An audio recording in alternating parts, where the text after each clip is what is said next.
Hello everybody, my name's Nicola and welcome back to my channel. This is the Frugal Cottage where we talk all things money to help you on your financial journey. Today's video is about my mid-month check-in with my budget. I thought I'd share with you how I do the process to make it as easy as possible. So don't forget to like and subscribe and let's get started. So it is halfway through April already and I have definitely made some errors with my budget this month, which you'll see in a minute. And when I do these kind of things and reflect, especially when it's kind of the middle of the month and I've still got quite a long way to go to the end, although April's going really fast, does anyone else feel that? It makes me reflect on kind of why I didn't realise I might spend that in the first place, or am I spending too much in one area and things like that. And it's really good when you're doing a budget and you're tracking your spending to have like check-ins regularly. So in this budget plan that I use, which is on my Etsy store, I love it, I use it all the time, every single day. I have a weekly check-in so that you are thinking about what you're spending but also what you've got left. So let's get started. And like I said, this is in my Etsy store if you want to order one of these. But this is month 2 because I've used the first month already. And I'll leave a link below to the budget with me for April where I share my budget, which doesn't go very far. And these numbers, for some of them, were not enough, and you'll see in a minute why that is. And I'll explain, I guess not explain why, but kind of, I'm not justifying the expenses, but I'll explain why that is. So that's the first one. So my no spend day tracker, to be fair, is looking pretty good. So long as I keep on track for the next kind of week or so. I'm going to spend today, I'm filming this on the morning of the 19th, and I'm going to spend today because I need to get some food shopping in and just bits and pieces, but it should be quite a low spend. But that, I'm pretty pleased with how that looks so far. And again, I really like tracking no spend days because when you've done a whole month, you can then start to see patterns. So like the obvious thing for me is that I always spend on a Friday because I don't work on a Friday. But you might find that you spend every single weekend because, you know, you're out and about and doing things. And it's just looking at patterns, and if you want to change things, then it gives you that knowledge to do so. So this is a week 1. So there's a space for my aims for the week. And this was the first week of the Easter holidays here. So it's just enjoy the time off and don't spend too much. And that's fairly ironic considering what then happened in the Easter holidays. So the first spend on that Monday was cat food at Pets at Home. So I like to highlight the different, let me zoom in so you can see that better. So I like to highlight the categories in a colour. So again, when I do my weekly check-in, it just, for me, it's such a visual representation of what I'm spending and how I keep myself on track. So that's why I do that. I think that's really useful to do. So the cats was the first spend. Households, went to the pharmacy, so I counted that as household spends. Again, something that I need to think about because it doesn't really go in household, but maybe I shouldn't count it all because it's to do with health. And I mean count it in the budget somewhere, but not necessarily in a variable expense category. I can't decide what to do about this. Anyway, so that was that spend there. And then if I turn over, so spent, we went to soft play with the kids. And then this is the most important page, I think, or one of the most important pages in the reflection of this. So this then is the check-in page, which makes me reflect on what I've spent, but also what I've got left in my budget. So the cats, I spent £12.48 and I've got £37.52 remaining of their budget. Household, I spent £19.30 and I've only got 70p left in the budget after week 1.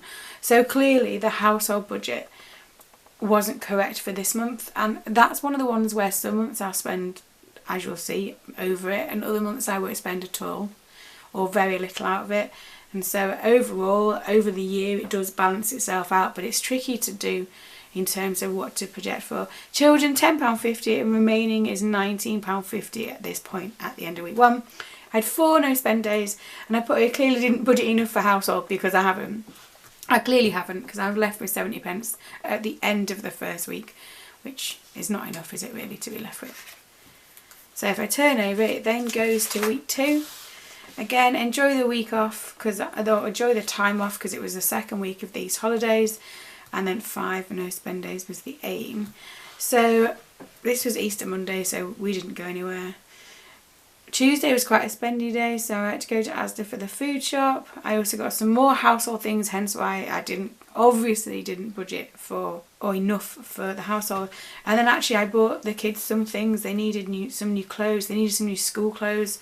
So that's come out of the children's budget rather than their school budget. And I don't know if I made the right decision there, but hey, I've done that and it doesn't matter.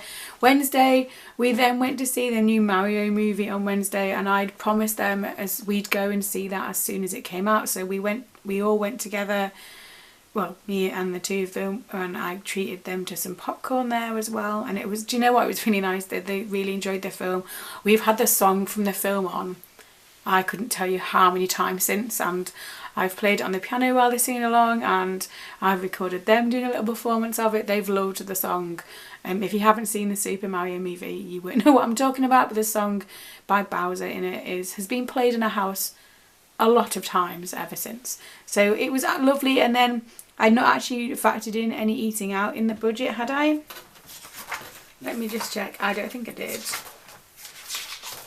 Eating out was zero, but we went to the cinema and then they were hungry because we'd gone to like an earlier showing because it was a children's film, so there was morning showings, so we went early, and then after that they were hungry, so we went, which Bella Italia is next door or nearly next door, and so we went out for lunch. And do you know what, I don't regret doing that at all. It was a really nice lunch. They were tired, to be fair, by the end of it. It was, we don't go out for lunch that often. My two are quite fussy eaters, but they both like pizza. So we went to Bella Italia, we got really nice lunch.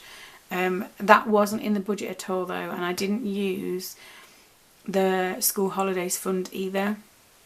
I used the school holidays fund for this, but I've counted it in children just so I can show you how I would do it. But it was a really nice day actually, that, and like I say, they really enjoyed the film and kind of giggling along to certain parts. It was really lovely, so that was a really good day.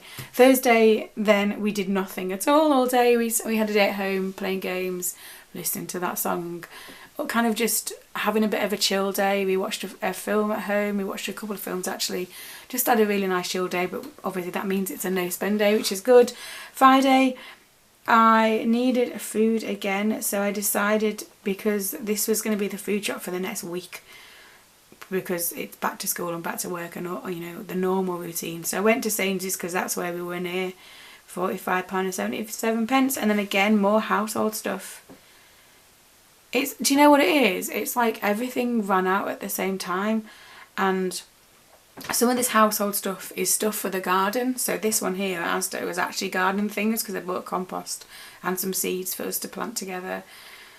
We've planted strawberry seeds and tomato seeds and cucumber seeds, but I've counted it in household because where else would you count it? We've planted, what have we planted? I don't think they'll grow. I'm not very good at gardening.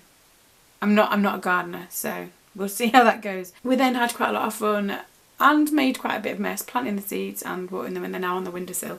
Whether they'll grow or not, but it'd be handy if they did. So that's why the household budget, I guess, is higher. And then this was cleaning things and toothpaste and toothbrushes. Again, like stuff that you need, but it all adds up, doesn't it? And I'm going to talk more about that again in a bit. And then Saturday, Sunday were no spend days, and then so the week 2 check-in, so this is just a Sunday gone. So food, I spent £69.18 on the food this week, and that leaves me with £70.82 for the next 2 weeks.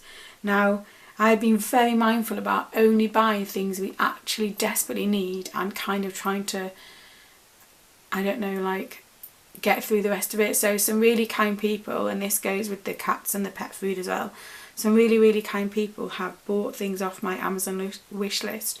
So there are things on there that I use for packed lunches, so thank you if you're one of those people that bought anything off there. And the cat food has been, the pressure is just off in terms of having to buy cat food this month, which is really, really helpful. So thank you to anybody who bought anything off that wish list. Or if you've bought me a virtual coffee, that money is so appreciated and so needed at the moment, so thank you for that. It really does help. But you can see it, so household, children and eating out, I've not got anything left in those. In fact, I've gone over the budget. I've gone over it in every single category of those, so clearly my budget for this month hasn't worked as well as it should do. And so I've put there, spending is definitely a lot higher in the school holidays, and it definitely is. I've had 4 no spend days, which is good, but I haven't done any more because it's the 3rd week that I need to do next. But The tricky thing with budgeting when your budget doesn't really go as far as it should do is working out what works well and what doesn't. So clearly spending is definitely a lot higher in the school holidays because obviously we do more, we go more places, so there's more petrol, although my dad very kindly put some petrol in the car for me last week while we were visiting them. But it's a massive juggling act at the moment, and I'm very conscious of that. I'm hoping that this food budget will last, but it's the, you know, it's just like, I've even got Weetabix on that Amazon wish list in case anyone wants to buy me a box of Weetabix, because just things like that is just really basic things that are sometimes really difficult to kind of balance and get around, and I'm trying my best, we'll put it that way. So that's my halfway point check-in for April. It's not looking great, but then in hindsight, I should have thought more about the fact that we'd be spending more in the school holidays, and I know that. And my school holiday sinking fund wasn't very big because there hasn't been any money to put in there recently. So yeah, it's okay. So I've still got some money left for the food. There's money in the cat's pot, but thank you to those lovely people who bought that. The pressure is off for that in terms of cat food, and we'll just keep going and see what it ends up. If you think that seeing this at the end of the month, so like an end of month review in my budget planner, of my budget, leave a comment down below if you think that would be useful, because I'm quite happy to do that. But that is my mid-month check-in for April and the April budget, which is not going as well as it could do. So how is your budget going for April? How are you finding things now that we're halfway through the month? Let me know down below in the comments, and as always, thank you for watching. Don't forget to like and subscribe, and I'll see you again very soon.